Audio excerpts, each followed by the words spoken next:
आइए राज्य के जो अंग हैं क्या पढ़े थे, सॉरी जो राज्य पढ़े हमने, इसके पहले क्या पढ़े,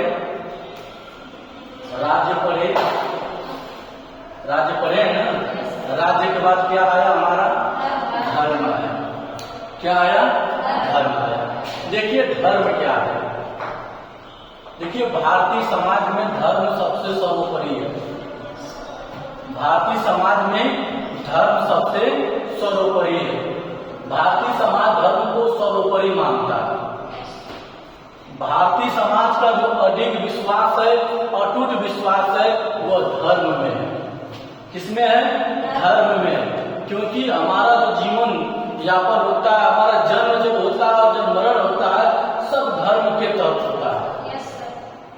अगर हमारा जन्म होता है तो जन्म होने के बाद जो भी प्रक्रियाएं की जाती है धर्म के माध्यम से की जाती है, और जो हम पूरा जीवन जीते हैं वो भी जो प्रक्रियाएं की जाती है वो किसके माध्यम से होती है, धर्म के माध्यम से। जब हम इस धरा से मृत्यु लोग जाते हैं तो भी क्रिया प्रक्रिया किसके माध्यम से होती है, धर्म के माध्यम से होती है। समझ रहे हैं ना। कोई पूछेगा धर्म क्या है तो बता लेंगे ना, धर्म ध्री धातु से बना है।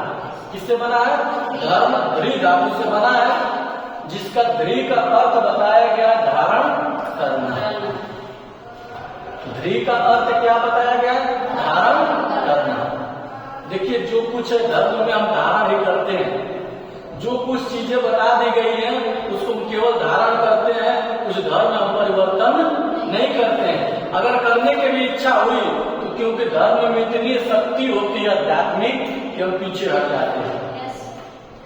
समझ रहे हैं ना। तो धर्म हमारे लिए, हमारे समाज के लिए सर्वोपरि है। धर्म के बिना भारतीय समाज अधूरा माना जाता है, क्योंकि जो भारत की संस्कृति है धर्म से ही सुरक्षित है। भारत की जो धरोहर है वो धर्म से ही सुरक्षित है। अगर क्योंकि धर्म में इतनी शक्ति होती है कि लोग कितना बलशाली होते हैं, धर्म की शक्ति क्या हो जाते हैं, एकदम अक्षुण्ण हो जाते हैं, शून्य हो जाते हैं। जो भारत देश में विरासत के रूप में जो भी धरोहर मिले हैं, अगर वो सुरक्षित किसी कारण से है वो धर्म के कारण सुरक्षित है, आध्यात्मिक शक्ति के कारण सुरक्षित है। समझ रहे हैं ना। तो धर्म हमारे देश के लिए, हमारे समाज के लिए बहुत ही क्या है, महत्वपूर्ण है। यहाँ लिखा है कि धर्म के लक्षण या विशेषताएं या तत्व। धर्म के लक्षण या विशेषताएं या तत्व। देखिए हमारे धर्म में क्या विशेषता है। पहली विशेषता आध्यात्मिक शक्ति में विश्वास। देखिए जो भारत समाज में जो लोग रहते हैं, भारत देश में जो लोग रहते हैं, वो आध्यात्मिक शक्ति में क्या रखते हैं, विश्वास रखते हैं।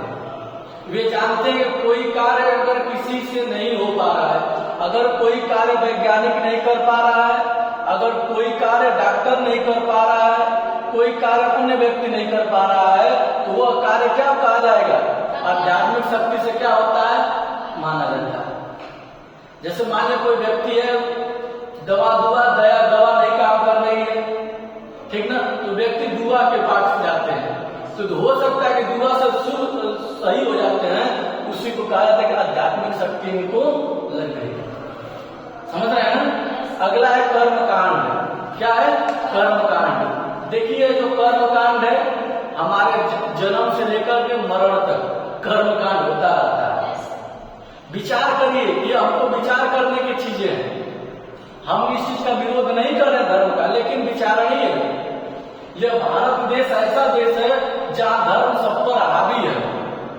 अब कहेंगे कैसे, विचार करें कि जो माँ बाप जन्म देते हैं, इस धरा पर लाते हैं, हम उनकी पूजा नहीं करते। पूजा किसकी करते हैं, एक फोटो की करते हैं, एक पत्थर की करते हैं, एक मूर्ति की करते हैं। विचार करिए जो लोहार, जो उसको लोहार करते हैं, जो मिस्त्री किसी मशीनरी को तैयार करता है, किसी यंत्र को बनाता है, उस व्यक्ति की पूजा नहीं की जाएगी। पूजा किसकी की जाएगी, विश्वकर्मा भगवान की। हमको विचार देखिए, कर्म कांड धर्म के अंदर हम लोग क्या है, आध्यात्मिक शक्ति से एकदम दबे हैं। अब सोचिए, विचार करिए कि जो अयोध्या में एक बहुत बड़ी अच्छी सुंदर मूर्ति लगी है उसको बनाने वाला वाराणसी का एक विश्वकर्मा समाज का व्यक्ति है, बनाने वाला। लेकिन पूजा किसकी हो रही है? उस मूर्ति की हो रही है, लेकिन बनाने वाले की नहीं हो रही है। क्यों? क्योंकि हम इस कर्म कांड में बंधे हुए हैं, क्योंकि हम इस धर्म से बंधे हुए हैं। अब विचार करिए कि एक शिक्षक मेहनत करके बच्चों को वैज्ञानिक बनाता है, डॉक्टर बनाता है, इंजीनियर बनाता है, एक अच्छा इंसान बनाता है। इतना करने के बावजूद भी जब शिक्षा का प्रारंभ होता है तो पूजा किसकी होगी? सरस्वती माई की। किसकी पूजा होगी? सरस्वती माँ की। आदमी पैसा कमाएगा मेहनत बदौलत के बदौलत, जब सुबह आदमी जगेगा तो अगरबत्ती किसको धराएगा? लक्ष्मी माँ का। हमको देखिए विरोध नहीं कर, हमको सोचना चाहिए, हमको सोचना पड़ेगा कि आखिर कर कोई और रहा है, पूजा किसी और की हो रही है। हमको प्रकृति क्या देती है? छांव देती है, प्रकृति हमको ऑक्सीजन देती है, प्रकृति से हमको पानी मिलता है, प्रकृति से हमको सुंदर वातावरण मिलता है, तो हम पूजा किसके करेंगे? इंद्र भगवान की। पूजा किसी करेंगे? इंद्र भगवान की। तो कहने का तात्पर्य है कि मिल कहीं और रहा है, जा कहीं और रहा है। जिस प्रकार से देखिए कर्मकांड है, कर्मकांड का आगे थोड़ा सा चर्चा कर लेते हैं। व्यक्ति जीवित रहता है, जीवन जैसे जन्म लेता है, जन्म लेने के बाद तुरंत जैसे घर आता है, चलिए पंडित जी के पास।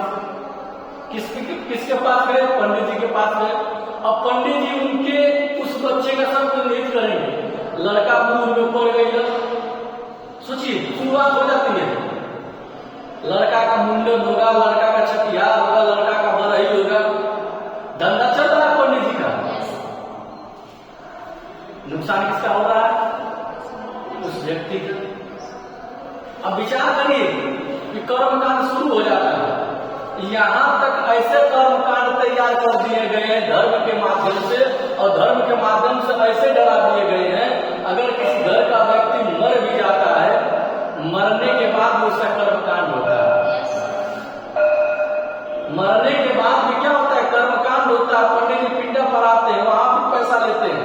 अब सोचिए हमारा लड़का हमारे घर का कोई मरा है और उसके द्वारा छोड़ी गई वस्तु को हम लेते हैं, तो हमको डर लगता है, हमको डर लगता है। लेकिन उसी व्यक्ति का वस्तु अगर पंडित जी चाहे किसी को देते तो नहीं डरता। तर्क करिए, हमारी बहन अगर स्वर्गवास कर जाती है तो हम अपनी बहन का कोई सामान लेते हैं तो हम डरते हैं, लेकिन वही वस्तु अगर कोई और लेता है, पंडित जी लेते हैं, तो वहां डर नहीं जाती है। कारण क्या है? हमको उस कर्मकांड में, उस धर्म में, उस आध्यात्मिक शक्ति में इतना हम डरे हुए हैं, सहमे हुए हैं कि हमको जो भी चीजें दे दी जाएगी उसको हमको स्वीकार करना है। मरने के बाद देखिए घाटों पर कपाल छिला जाता है, वहां आते हैं, एक भी उस श्लोक नहीं जानते, एक भी नहीं जानते, वह जानते हैं कि 4 गो बेदी बना दिए, बेदी बनाने के बाद कुश निकाले, कुश को लगा दिए, कुश डाल दिए, एक कमर में डाल दिए, एक अंगुली में पहना दिए, झूठ मूठ कतिला के पैसा रख दीजिए, स्वाहा इस बेदी पर पैसा रख दीजिए, इस पर रख दीजिए, इस पर रख दीजिए, सभी बेदी पर पैसा रखवा दिए, कपड़ा रखवा दिए, मिठाई रखवा दिए, साल रखवा दिए, चरपाई रखवा दिए। इतना होने के बाद पंडित जी लास्ट में कहेंगे ऐसा है कि अब पूरा पाठ कराएंगे, इतना रुपया 11,000 रुपया चाहिए। जजमान 11,000 का तैयार हो गया, उसके होने के बाद फिर से एक तो बंधन बांधेगा, कुछ का अथवा बांधेगा, कहेगा किसका भी हमको चाहिए। जब ये हो जाएगा तो फिर कहेगा जो घंटा फोड़ा जाएगा वो भी चाहिए। तो सोचिए, विचार करिए कि आध्यात्मिक शक्तियों से हमको इतना डरा दिया गया है, इतना कर्म कांडों से इतना डरा दिया गया है कि हमको मानना है, चाहे रो के मानिए, चाहे गा के मानिए, चाहे जैसे मानिए, उसको हमको मानना है। क्योंकि हम धार्मिक देश में रहते हैं, क्योंकि हम धर्म मानने वाले देश में रहते हैं। अगला प्रतीक और पौराणिक गाथा है। हमारे देश में प्रतीक के रूप में देखिए हरिहरपुर की काली माँ का रूप है। जहां जहां प्रतीक के रूप में पौराणिक जो चीजें बची हैं उसका हम पूजा करते हैं। नवरात्र में देखिए पूजा हो रहा है, कामाख्या धाम चले जाइए, बनदेवी धाम चले जाइए, सती धाम चले जाइए, बिजुलिया माई कहीं चले जाइए, चमकीली माई कहीं चले जाइए, जितनी माई है सबका इस नवरात्र में क्या हो रहा है? पूजा हो रहा है। क्यों? क्योंकि उनका कुछ प्रतीक और पौराणिक गाथाएं, धार्मिक क्रियाकलाप चली रहा है। और अगला धार्मिक निषेध। देखिए धर्म से लाभ भी है, धर्म मना भी करता है। धर्म मना भी करता है। क्या मना करता है? कि चोरी मत करिए, बदमाशी मत करिए, छिनैती मत करिए, किसी की बुराई मत करिए। धर्म हमको ये भी बताता है। तो कहने का तात्पर्य हमारा देश भारत देश धार्मिक देश है।